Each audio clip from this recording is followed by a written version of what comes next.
selon saint Marc. Au chapitre 1er, en ce temps-là, Jésus venait d'être baptisé. Aussitôt, l'Esprit le pousse au désert, et dans le désert, il resta 40 jours, tenté par Satan. Il vivait parmi les bêtes sauvages, et les anges le servaient. Après l'arrestation de Jean le Baptiste, Jésus partit pour la Galilée, proclamait l'évangile de Dieu. Il disait « Les temps sont accomplis. Le règne de Dieu est tout proche. Convertissez-vous et croyez à l'évangile. »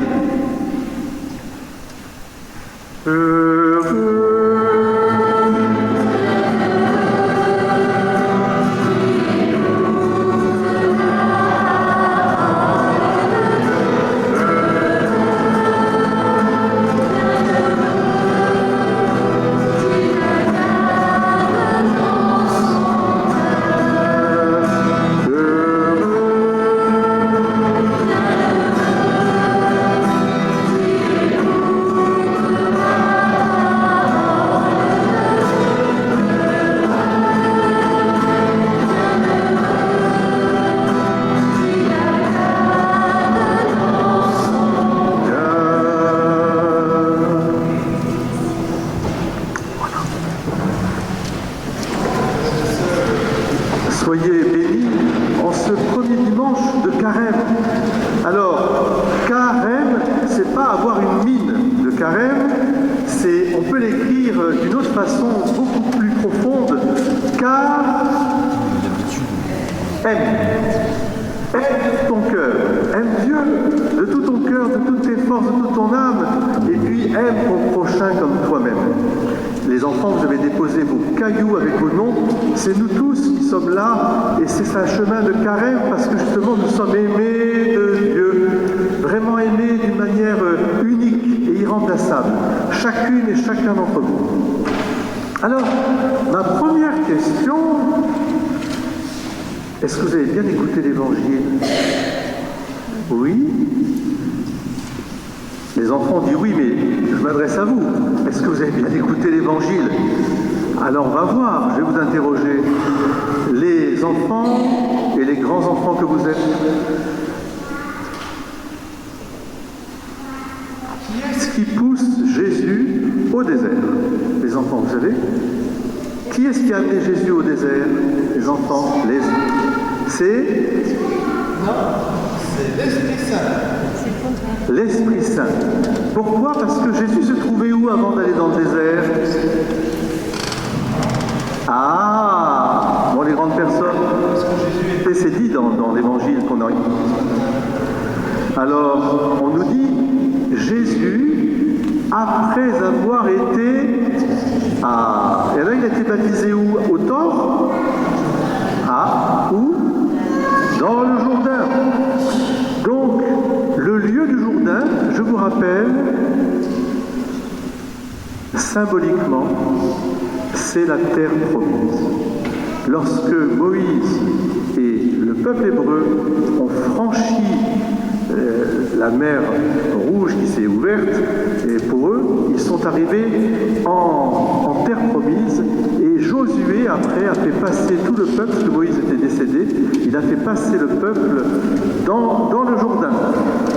40 ans, Moïse est resté dans le désert avec le peuple, et c'est Josué qui a fait passer le peuple dans la terre promise. C'est dire que être baptisé dans le Jourdain, ça voulait dire aussi, c'était un signe prophétique de la terre promise, c'est-à-dire du royaume éternel que Jésus instaure en étant baptisé.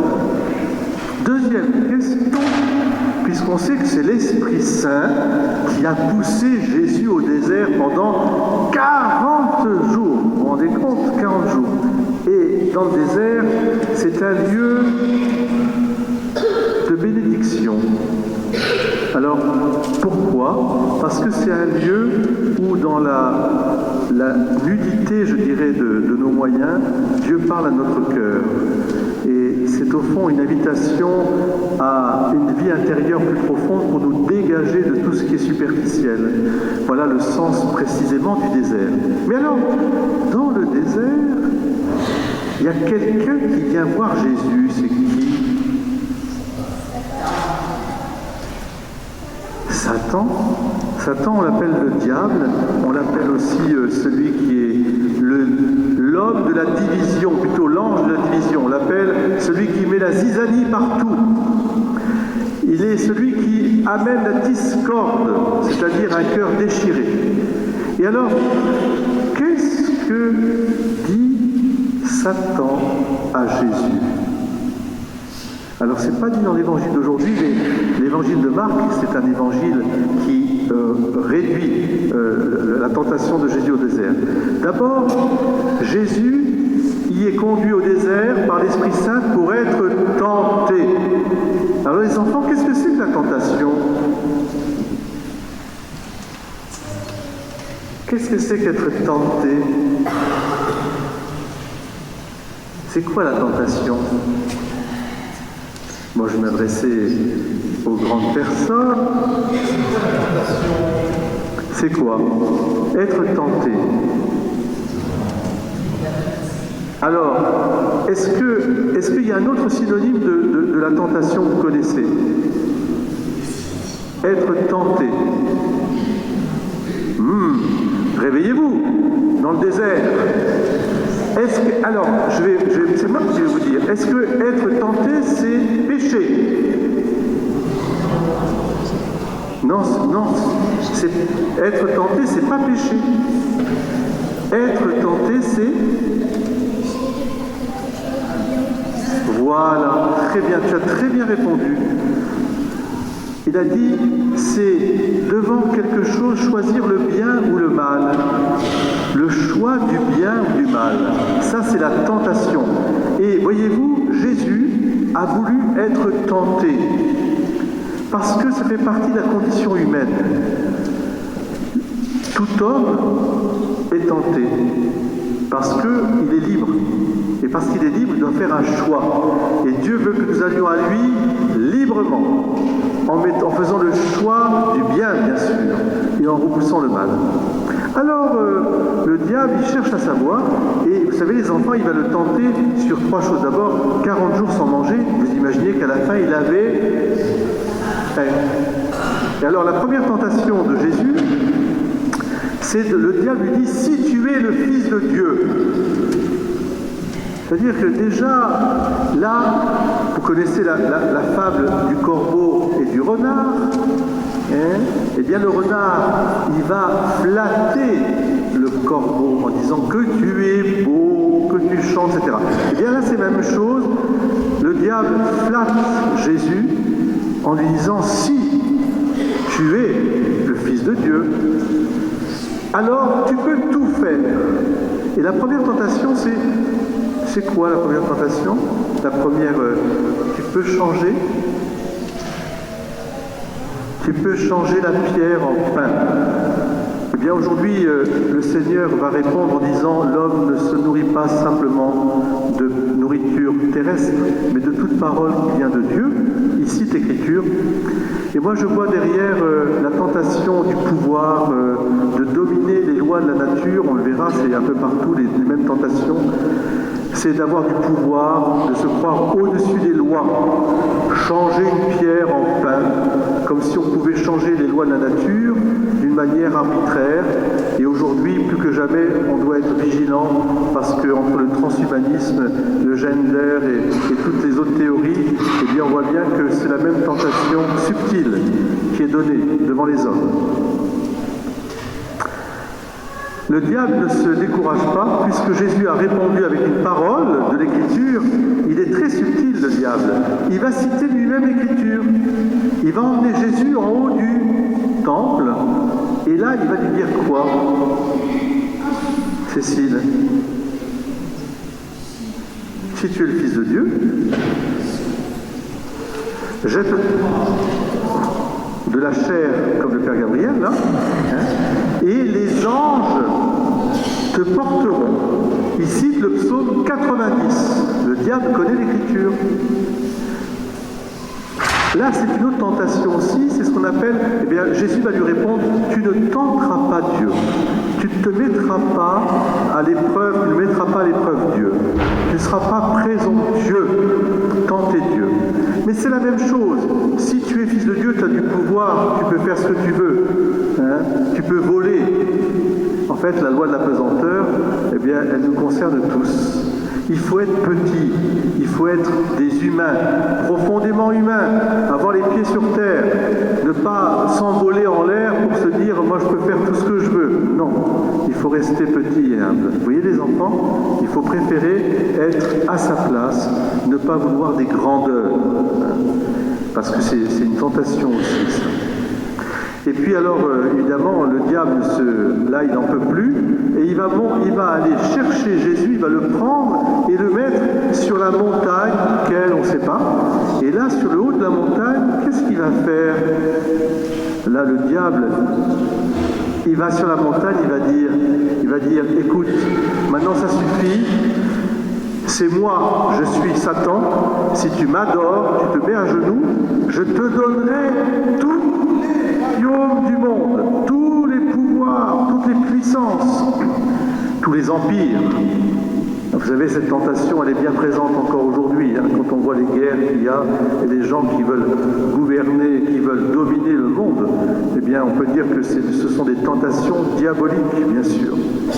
Mais derrière, il y a l'idolâtrie. Et là, Jésus dit, arrière, Satan. Tu m'es objet de scandale, tu n'adoreras que Dieu seul. Alors, le diable est vaincu. La leçon de ces tentations au désert de Jésus, c'est que Jésus est vainqueur. Et c'est cette victoire du Christ qui doit nous habiter pendant tout le carême. Jésus a vaincu. Nous serons tentés, tous. C'est la loi humaine. Nous sommes tentés. Est-ce qu'aujourd'hui je ferai le bien ou est-ce que je ferai le mal? Est-ce qu'aujourd'hui je dirai une bonne parole ou est-ce qu'au contraire je serai en colère et je dirai une mauvaise parole? Est-ce qu'aujourd'hui je rendrai service ou alors est-ce que je serai égoïste? Est-ce qu'aujourd'hui je m'unirai au Seigneur un peu plus, davantage, je l'adorerai ou alors je l'oublierai très vite? Le choix. Mais Jésus est vainqueur, il nous précède, et avec lui, je peux, parce que je suis membre de son corps, il est la tête, je suis un de ses membres, il a vaincu, n'ayez pas peur.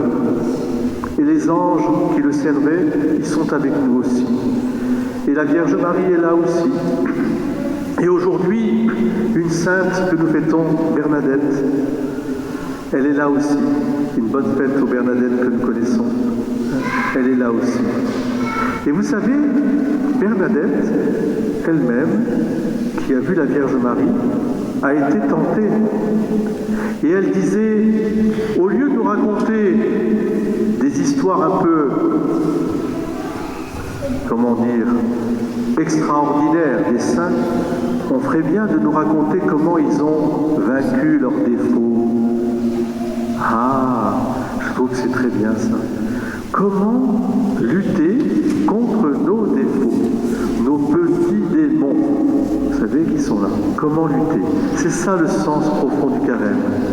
Alors, moi je vous invite aujourd'hui à être victorieux déjà, à avoir cette attitude de victoire en vous fondant, en vous appuyant sur le Christ Jésus, qui est le chemin, la vérité et la vie, en vous nourrissant de la parole de Dieu, et peut-être aussi en sachant maîtriser un peu nos appétits, comme on dit, de sorte que nous soyons un peu plus forts face aux tentations. Car chacune et chacun d'entre nous, dans son cœur profond, nous pourrons aller au désert avec Jésus. Je vous le souhaite vraiment. Le temps du carême, c'est le temps de l'amitié renforcée avec Dieu, une conversation amicale avec Dieu. Soyez bénis. Et puis à tous, je souhaite vraiment un joyeux carême, pas un triste carême, mais un joyeux carême en route vers Pâques, avec un grand désir de vivre la Pâque. Amen.